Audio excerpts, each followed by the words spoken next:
Hi, my name is Brady, and for my final project, I did prejudice and discrimination throughout Canada. Historical significance, I did voting and deportation. Historical significance for voting. Women of Canada were not able to vote in a federal election in Canada until December 1917. The suffragists fought and wanted to be equal to men of Canada. They fought for decades to be able to vote. The last women who were granted the ability to vote were Indigenous women in 1960. Historical significance for deportation. The 1910 Immigration Act had a list of those who were unwanted in Canada. The list included anyone who was feeble-minded, idiotic, epileptic, destitute, or vagrant. These people were taken to boats and returned to their home country. These refugees were returned to their home country because they felt that they could not contribute to a growing Canada and were not wanted to help those with mental health issues. Evidence, I did immigration stories and discriminatory legislation. Evidence for immigration stories. When the Chinese came to the west coast of Canada by boat, they were detained in the immigration building in Victoria. They said it was like a prison to them as they engraved their horrible treatment on the walls. The Chinese were held in small cells until they could pay their $500 head tax. They were required to pay the head tax as a way of discouraging them from coming to Canada. Evidence for discriminatory legislation. Until 1929, the legal definition of Canada excluded females. If women were not legally people, they had no rights. There are many discriminatory laws of Canada that have come and gone.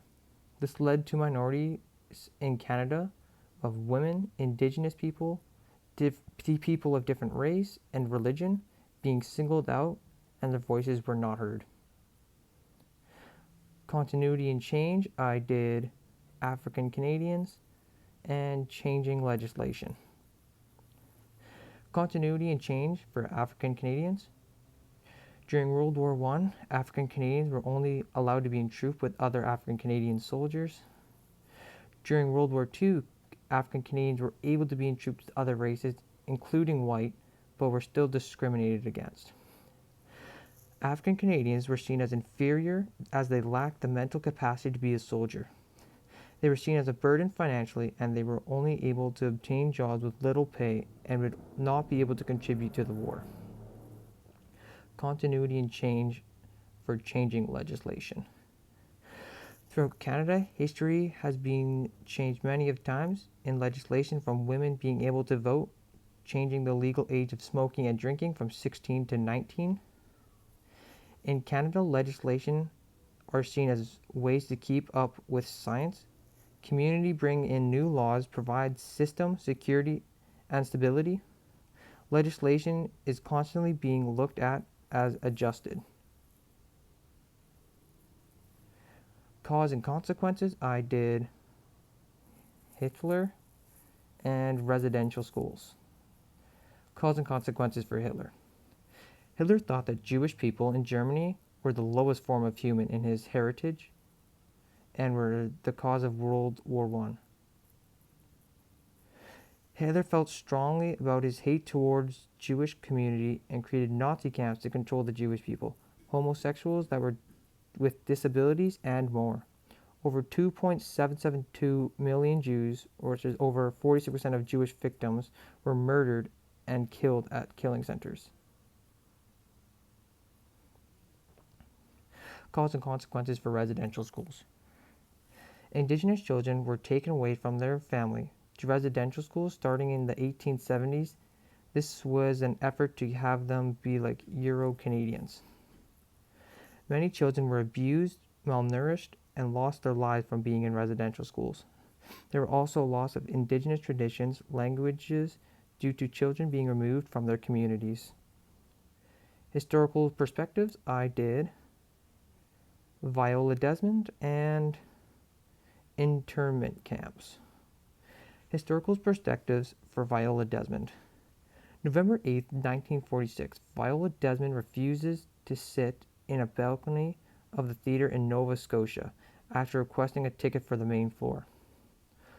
Following being placed in jail overnight and sent to court the next morning, Viola was fined $26 for refusing to sit in a balcony with other colored people.